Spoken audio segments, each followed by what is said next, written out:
Bentar lagi akan melihat bagaimana gameplaynya berjalan karena menurutku sendiri untuk Ranger di early game dia bukanlah hero yang paling kuat untuk bisa sustain dan memberikan damage ke arah lawannya. Tapi di saat dua item minimal sudah jadi dengan Hunter Strike, contohnya untuk item pertama itu udah mulai baru adanya power spike yang lumayan gede. Sama seperti highlightnya Bruno menurutku. Tapi ini dia untuk game pertama dari match pertama kita. Permainan antara The Mongols melawan Incilia. Okay, so without any further ado, let's get jump to the land up down untuk melihat visualisasi lebih lanjut terkait 10 hero yang sudah diamankan. Dan yang perlu diperhatikan dari kedua belah tim ini adalah early pressure, itu dia dengan cutting wave minion. Yang sudah dilakukan ini jadi hal biasa sebenarnya kalau udah ngeliat Hilda lepas. Aman aja, karena selama masuk dalam rumput, Hilda mah bakalan kuat.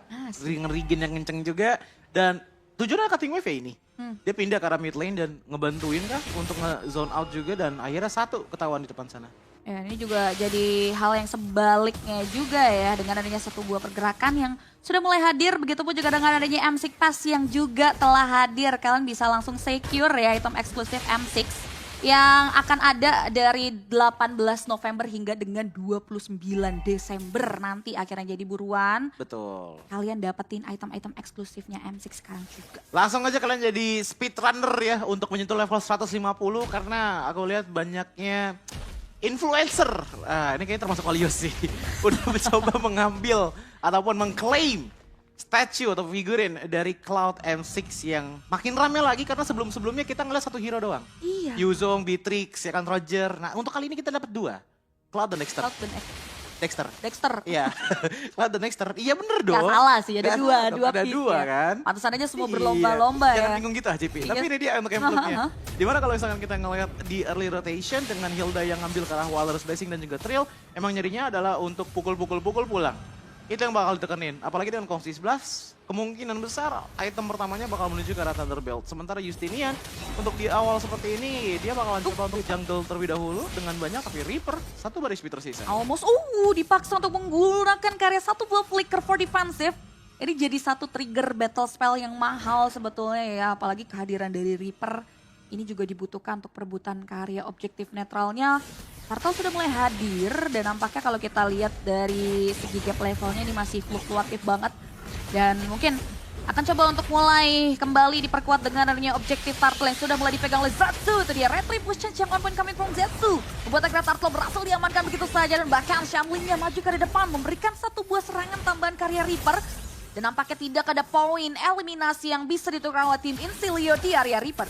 Sebenarnya kalau kita lihat, wait sebentar dulu, ada Electrifying Hits yang maju ke datangan dari Shenlong. Itu dia Shenlong, Quick Sandguard dibuka flicker for defensive yang membuat akhirnya tidak masih ada nyawa yang bisa diambil. Oke, sebenarnya kalau kita ngeliat dari segi team fight power, Incilia ini lagi megang banget. Dengan mereka punya Reaper, dengan mereka punya Maniac juga yang bisa ngebuat HP-nya tuh nggak adil untuk The Mongols. Karena dengan pokingan yang banyak banget, tipis-tipis seenggaknya bisa ngebuat The Mongols tuh team fight dengan HP yang nggak komplit juga gitu loh GP. Sementara kalau misalkan kita ngeliat tadi apa yang sih sebenarnya terjadi, Turtle-nya itu dipegangin dulu sama The Mongols dan Incilia agak sedikit telat masuk ke dalam zona Turtle yang ngebuat mereka akhirnya agak sedikit lepas kontrol dari Turtle-nya. Ngebuat akhirnya teman-teman dari The Mongols lah yang mendapatkan Turtle pertama mereka. Ini jadi satu hal yang mahal ya, walaupun memang belum ada perolehan poin eliminasi sih dan goldnya pun nggak begitu signifikan jauh stabil dipegang oleh The Mongol. Cuman mereka udah mulai cari pertukaran. Dan hingga dengan menit ketiga kita belum dapetin karya First Blood yang bisa dimunculkan oleh kedua belah tim. Tapi lihat ada satu buah Malefic Gun yang memang sekarang jadi naik daun juga ya. Untuk memperluas bagaimana damage range yang penting juga nih khususnya bagi sosok Don. Beatrix-nya untuk di game kali ini. Iya, dan untuk sekarang dari Don juga sebenarnya balik lagi ya sama seperti di hari kemarin juga sih. Dia mainnya coba untuk cari power spike-nya dulu dan ya mainnya kayak gini nih. Tipis-tipis dan rapati setengah darah menghilang dari Rins. Yang ngebuat akhirnya ya pokingan seperti ini seenggaknya ngebuat dia masih menang laning phase lah, lumayan kencang. Definisi dikit-dikit lama-lama jadi bukit memang ya konsep yang dibawakan oleh sosok Don yang ini temponya slow but sure, tapi nggak semasif sebelumnya. Bahkan produktivitas untuk menunggu turtle-nya pun nggak digunakan untuk mengadakan adanya skirmish dan team fight tipis-tipis. Kali ini terjadi ketika turtle muncul dan harusnya ini akan menjadi free turtle lagi buat Zetsu. Karena memang ini jadi tipikal assassin juga nggak sih kalau udah ketemu fighter? Iya, jadi sebenarnya ini kan lebih ke arah mix assassin ya. ada sih potensinya untuk bisa ngebalikin. Cuman problemnya adalah power spec-nya belum kelihatan. Mungkin nungguin dulu kali untuk concentrated energy. Dan mungkin dari segi stadium side ataupun jenis one yang dicarikan oleh teman-teman dari Insilio khususnya untuk Justinian ya. Karena tanpanya adanya item itu agak susah untuk bisa sustain di depan dengan kondisi untuk roamer yang bukan tebel juga. Dan Edith, wow, ngebantu top lane untuk Don mendapatkan Granger. Out of nowhere 3 pemain nih yang berjalan. Ini 3-man move yang harus perlu diwaspadai karena bakal ditukar lagi dengarnya. Pergerakan dari Demongol di area bottom lane. Flicker pro offensive, tapi lihat bagaimana startup pemain masih bisa bertahan. Walaupun damage serangannya diberikan oleh seorang Mikey. Akhirnya membuat satu player hilang. Pertukaran di 1 untuk 1. Dua bahkan. Mirroring pun terjadi tadi ya. Kalau lihat dari arah top dan juga bottomnya. Cuman lihat keuntungan yang bisa didapatkan oleh teman-teman dari Insilio. Dengan top lane yang akhirnya hancur. Menurutku ini masih keuntungan yang sangat-sangat bagus lah. Tapi dibalikin lagi sama Alpha dari Zetsu di arah bottom lane. So sejauh ini Bongos masih memegang dengan sangat-sangat baik. Tapi ingat Insilio, mereka masih bermain dengan cukup konsisten dari 3 lane yang berbeda. Mungkin tinggal nunggu power spike dari Justinian aja menyala agar bisa mengembalikan setup teamfight yang diberikan dari The Mongols. Ini bicara soal waktu ya untuk Insilio bisa kejar ketertinggalan yang mereka miliki. Walaupun memang pertukarannya udah mulai terlihat cukup adil ya. Yang bisa dilakukan oleh Insilio dan The Mongols masih dengan tempo slow but sure-nya. Mereka nggak mau gegabah. Even memang kalau kita bicara soal Glot mereka lead ya. Dari bagaimana objektif turtle yang juga udah diamankan. Tapi lihat, ini udah mulai melibatkan sosok Granger-nya juga untuk into karya fight secara tidak langsung loh sebetulnya. Iya, dan sebenarnya juga ngasih space juga nggak sih untuk Rins. Jadi kayak ada pertukaran juga gitu loh antara Zetsu dan juga Rins. Untuk Zetsu-nya dulu nih yang dibikin beneran jadi power damage gitu loh. Biar Rinsnya nanti untuk jadi damage di arah late game-nya aja. Karena menurutku emang itu sih yang menjadi scaling power-nya Granger untuk sekarang. Membutuhkan stack power untuk bisa memberikan satu amplify damage karena nampaknya kali ini mereka tuh coba untuk merasakan satu buah pertukaran karena turtle-nya di take over dengan retribution yang on point coming from Justinian yang membuat akhirnya perfect turtle gagal untuk bisa diamankan oleh tim The Mongols. Tapi pertukarannya mengarah ke area objektif outer middle turtle. Dan bahkan kali ini Reaper juga dipaksa untuk mulai mundur terlebih dahulu. Dan Zetsu, Fear of Alpha, kondikare sang jungler. Dan nampaknya Justinian pun akhirnya tumbang begitu saja menjadi pertukaran yang lagi-lagi tidak begitu adil bagi tim Insilio. Karena balik lagi dominasi dari teman-teman The Mongols, dari turtle-nya itu juga ada domino effect juga yang terjadi gitu loh. Ditambah juga dengan adanya faktanya Maniac. Menurutku tadi lumayan overcommit ya. Dia mencoba untuk mengincar ke bagian belakang, namun yang diincar adalah Zetsu. Tipikal yang kalau kena kepokingan, itu bakal bisa regen lagi gitu loh dengan spell fame-nya. Agak sulit untuk bisa ngepok ke arah Zetsu dan lumayan dipaksakan. Yang ngebuat akhirnya Maniac-nya tumbang dan pada akhirnya ngebuat teamfight-nya 4 lawan 5. Iya, tidak mempertimbangkan true damage yang bisa dihasilkan dan ini menjadi satu malapetaka tersendiri ya karena problem terbesarnya juga ini center turret yang membuat rotasi mereka akan jauh lebih enak lagi seperti yang sudah kita lihat bagaimana mereka langsung mengarah ke area lini pertahanan yang dimiliki oleh Insilio dan Maniac. Again and again harus tumbang di kali ketiga. Yap, dan ini ngebuat akhirnya Maniac nggak punya power untuk bisa jaga di bagian depannya. Bahkan jangankan untuk jaga, masuk bentar sampai bisa ngepoke Aurora mungkin ataupun Rins itu juga udah mulai ketutup chance-nya. Apalagi dengan adanya Khalid yang untuk sekarang bermain dengan sangat-sangat teamfight banget nih. Nempel terus, bahkan lane aku lihatnya itu nggak ada yang nge-push sendirian. Full di pushnya berlima-limaan sama The Mongols. Stick teamfight ya ini Iya. juga. Yang gimana ini jadi nurunin tempo permainan agresif yang bisa dimaksimalkan oleh Maniac nih ya. Udah mulai gak ada space aman juga buat Don. Walaupun good newsnya memang secara posisi Don masih apik banget sih. Untuk teamfight yang sering terjadi dia masih 0 death aja itu udah bagus banget. Masih bisa jadi ancaman terbesar sebetulnya. Bagi teman-teman dari tim The Mongols Don itu sendiri. Baik lagi tadi kan aku bilang touchdown ya. Dikatakan oleh Owl di hari kemarin. Jadi ya menurutku itu title yang bagus banget lah diberikan oleh Owl. Sampai sekarang pun dia juga nggak tumbang gitu loh. Cuman masalahnya adalah Lordnya bentar lagi tumbang sih. Free Lord yang berhasil diamankan. Perbedaan gap level, perbedaan keuangan yang kian meningkat juga ya dari segi revenue-nya tim The Mongols yang membuat teman-teman dari Insilio memilih untuk mempersiapkan defensive maneuver. Ya kalau kita bicara defensif sebenarnya masih ada Don juga gak sih? Masih ada Don, masih ada Reaper juga. Cuman harus diingat bahwa ini adalah one time usage skill. Dan melihat adanya Lord yang berjalan di 3 daerah yang berbeda harus diprioritas dan juga dipilih dulu nih. Lane mana yang pengen dipaksakan untuk di-defend. Tapi 1v1 situation dan nampaknya gocekan mau dari Reis dan juga bantuan yang tepat pada waktunya membuat akhirnya sosok jungler dari Insilio yang harus tumbang di kali ketiga. Dan nampaknya tidak begitu adil ketika 4 pemain kini yang tersisa bagi tim Insilia untuk bisa melakukan defensif. Manuver atas Lord yang sudah mulai dipegang oleh seorang Don. Yang pada akhirnya Lord menjadi distraksi dan bahkan dilepas oleh Don di area top lane karena untuk jaga-jaga takutnya ada ganking yang tambahan. Tapi ujung-ujungnya dengan ada pergerakan dari Justinian yang lumayan memaksa untuk mengincar ke arah dari Grangernya, ini yang membuat dia tumbang dan pada akhirnya nggak bisa defense makin kencang lagi dari Insilio, menghasilkan kepada mereka mungkin akan kehilangan 2 inner turret di menit yang ke-10. Sementara dari item, lihat seperti yang aku bilang tadi, untuk alfanya ini nggak jauh dari War X, Queen Swing, dan ada Winter Crown juga yang ada di tangan. Ngebuat semakin banyaknya maju, itu juga masih lumayan tenang lah dari Zetsunya mengingat bahwa dia masih punya garansi dan asuransi bahwa masih bisa survive dengan adanya Winter Crown. Urusan bisa kabur atau enggaknya belakangan. Belakangan Yang penting hidup panjangan dikit dulu. Apalagi coverage-nya dari tadi sih on point ya. Ya. Mantulita banget nih dari The Mongols yang ngebuat bakal jauh lebih safe banget lah dari Zetsu yang notabene megang tabungan yang besar juga. Dan tadi kalau kita tilik dari item defense-nya Insilio juga masih minim banget ya.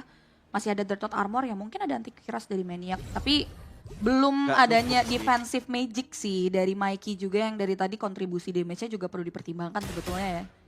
Iya. Jadi mahal banget sebetulnya. Setuju. Karena dari Meiki pun di sini lebih ke arah untuk ngepok dulu kan. Ngepok dengan adanya Freaks Blast sebenarnya yang bisa menahan banyaknya hero-hero tabrak dari depannya Insilio. Dari contohnya Edith dan juga Hilda gitu loh. Karena itu yang ngebuat agak sulit untuk bermain di posisi-posisi yang agak-agak mepet. Nah ini menurutku menjadi salah satu key to victory-nya dari teman-teman Insilio. Bermain dengan surprise. Bermain dengan ngagetin. Tapi ternyata Didit. Wah, ketahuan dengan hanya satu buah serangan saja dari Razori dan bahkan kali di follow up dengannya Resistance from Lovely. Nampaknya bakal coba untuk play mundur dan memberikan satu buah serangan dengan Pramo namun double kill. Diamankan begitu saja oleh Razori. Ada satu pemain yang tertinggal. Triple kill for sure. Tapi satu player Don yang tidak harus bisa disentuh. Kali ini pun akhirnya harus tumbang. Justinian, one man standing dari Insilio terpisah dari kawanan. Tapi mampukah Justinian pulang dengan selamat karena lihat bagaimana incaran dari Shanley-nya masih terus berlanjut. Gocekan demi gocekan juga harus dilakukan. Dan teman-teman dari The Mongols bakal coba untuk melakukan straightforward ke area high ground defensif kah? Karena tidak ada bisa yang melakukan defensif. Justinian masih dipegang. Dan ternyata mundur menjadi keputusan yang bijak bagi tim The Mongols. Oke, itu aku bener kaget banget karena aku nggak expect dari Halidnya merasakan adanya gameplay kayak tadi ya. Apa ya, bisa dibilang apa ya, kejutan balik gitu. Justru, karena kan tadi niatnya adalah untuk kejutan yang didatangkan itu dari Loi dulu kan. Tapi ternyata Halidnya justru yang mengejutkan teman-teman dari Insilio. Mungkin menurutku ini adalah trik mata tadi. Yang hadir dari orang yang ke atas tadi, kalau nggak salah Granger dia yang ke atas. Tapi ini dia untuk fun fact-nya. Ini menjadi pertama kalinya Granger kembali lagi ke Land of Down. iya, scene internasional ya. Yang terakhir munculnya tuh di Ampil Season 8, Ji. Iya, kalau Ampil nggak Season salah. 8 pas metode hyper carry. Bayangin. Benar. Udah lama banget. Lama apa itu? Udah lama banget. Tapi ini dia untuk item build-nya dengan adanya Holy Crystal di tangan dari Justinian. Damage-nya udah ada. Tapi dia nggak bisa nerima damage di bagian depan. Makanya harus defense itu dari Hilda dan juga Edith ya. Cuman dari tadi, chance-nya benar-benar minim banget untuk bisa teamfight dengan panjang bagi teman-teman dari Insilio. Prolong teamfight yang dijegal membuat akhirnya Insilio tim mereka harus mengalami kesulitan yang cukup mendalam. Melihat bagaimana impact dari Lord Advantage. Yang jujur ini besar sih, 2 base for sure, semua sektor hutan diamankan. Wah, Missing Lantern juga sudah ada di tangan dari Meiki yang ngebuat ini bakal jadi PR tersendiri juga nih buat frontlaner yang dimiliki oleh tim Insilio nantinya. Menit 13 dengan posisi top dan juga mid lane turret yang sudah menghilang dari Insilio. 1-11 juga angka yang sangat jauh untuk bisa dikejar oleh Insilio. Dan untuk di arah late game insurance, sebenarnya mereka masih punya Beatrix sih sebagai late game insurance-nya. Cuman problemnya adalah yang mau jaga depannya siapa? Nggak ada yang kuat bisa ngelawan Alpha dengan posisi kayak gini. Apalagi dengan ada Ibarat sih ya. Yang menurutku adalah PR tersendiri juga gitu loh. Dengan dia bisa ada terus welcome ke siapapun yang menjadi tanker di bagian depan. Berarti akan ada satu orang saja yang ngejagain backline yang cukup sensitif datang dari Insilio. Makanya kalau kita ngeliat damage dealt-nya, ini ring sudah paling tinggi di angka 25.000 total damage. Karena balik lagi, main di early bukanlah tempat bersinarnya Granger. Tapi main di momen-momen dimana 4 item udah jadilah. Itu yang akan ngebuat Granger kuat banget. Makanya sekarang dia megang gold paling tinggi di angka 12.000. Full pack item. Even War X loh. Ada War X ya di item terakhirnya. Ini jadi benar-benar hal yang mahal banget sih. Beatrix pun mau nggak mau dari Don mengedepankan karya item ofensifnya terlebih dahulu ya. Menyampingkan memang bahwa fakta nggak ada badan yang mumpuni nih. Cuman Kemarin juga mereka mengalami hal yang sama nggak sih dari Insilio? Mereka berada di posisi yang under, tapi dengan kedisiplinannya mereka bisa bangkit dan ini jadi concern sebetulnya buat The Mongols. Makin lama game berjalan, ini juga bakal jadi semakin Wah, jadi malapetaka ya, walaupun Ring dari tadi mematikan sih dengan segala bentuk resource yang dia upayakan keluar. pasif udah 700 tadi dari Rings. Hampir cepet lagi lah, 100 lagi lah untuk bisa mentokin powernya dari Granger dan ngebuat dia bisa Rhapsody dengan banyak banget gitu loh. Even dia Sonatanya pun menurutku udah mulai terasa sakit nih untuk di menit-menit kali ini. Karena ini menit 15 di mana Lord sudah di zone out lagi oleh teman-teman dari The Mongols. Udah mulai dipegang ya. Dan harusnya gak banyak hal mungkin selain defense. Tapi ini berbeda ya dengan satu buah serangan yang juga semua dibuka oleh Lovely. Dan men-trigger ininya satu buah flicker tadi yang terdengar dari Bangkai juga. Trainers Aparti membidik karya siapakah target operasinya karena Zetsu masih terus mengarah karya Lord. Beberapa health bar dari Pixel Bar HP Lord pun sudah mulai terkikis. Tapi nampaknya The Mongols bermain secara reaktif terlebih dahulu. Tapi tidak dengan tempo yang mereka turunkan ya. Begitupun juga dengan Insilio. Yang sudah mulai mengutus sang jungler untuk melakukan clearing. Wave minion di area bottom lane juga bagus banget. Cuman apakah mereka akan mampu untuk masuk ke pertengahan? Lord yang sudah mulai di-poking karena nampaknya shutdown. Diamankan begitu saja, bangkainya tumbang, Lordnya terreset. Perbedaan kuantitas berada di depan mata dari tim Insilio. Ya, dan melihat bagaimana dengan Alphanya yang udah standby di belakang, ada sedikit tekanan dan langsung saja Cipi. Yep, Lordnya diambil dengan ya Retribution yang on point coming from Zetsu dan bahkan kali ini serangan kembali diberikan yang membuat akhirnya Sherlyn-nya berhasil mempanis karya Maniac yang tumbang dan nampaknya flicker dari seorang Reaper coba untuk mulai defensif tapi dengan flicker offensif dari Ring. Namun gak banyak hal yang bisa dilakukan selain mundur secara teratur yang dilakukan oleh tim dari Insilio. Sebenarnya tadi kalau kita lihat dari Mongols ya, mereka tuh udah bagus banget setupnya. Atas bawah dari bagian rumput itu udah dipegangin banget sama mereka di depan dari Purple Buff dan juga di depan dari di belakangnya Gold Crab. Itu udah dipegangin banget tuh tadi sama Shenlin sama Bangkai. Problemnya adalah mereka kiting agak terlalu lama ngebuat akhirnya dari Bangkai tumbang. Namun nggak masalah karena setelah dari situ Retribution masih on point dan Lord pun didapatkan oleh teman-teman dari Mongols. Yep, Lord yang apakah masih bisa di-denial, masih bisa ditahan kah? So far so good, Lord terkikis, masih bisa ditahan dengan optimal. Teman-teman dari The Mongols pun mempertimbangkan langkah mereka untuk masuk lebih dalam ke area terrace high ground. Dan diblokir tim Insilio. Dan lihat bagaimana pertahanan selanjutnya mengarah ke arah satu pemain yang sudah mulai dilumasi. Terus World Cup ditambah dengarnya satu Winter Crown yang membuat satu player tersebut masih bisa memberikan offlane moment karena Zetsu-nya tershutdown dengan damage yang diberikan oleh seorang John. Satu ditukar dengan dua pemain yang tumbang. Dan nampaknya 3 player in total tersisa dari Insilio masih coba untuk mulai mendesak. Mengusir mundur pemain-pemain yang dimiliki oleh The Mongols dan tidak ada lagi serangan yang bisa dilakukan oleh The Mongols di area high ground defensif yang dimiliki oleh Insilio dan bahkan kali ini mereka memaksa kembali untuk invite ke depan. 3 ring lantunan Electrify yang bisa melihat gocekan dari seorang Ring maju ke depan membuat akhirnya double kill diamankan oleh seorang Mikey dan satu pemain terakhir yang juga tershutdown buat akhirnya The Mongols berhasil men-secure poin kemenangan di game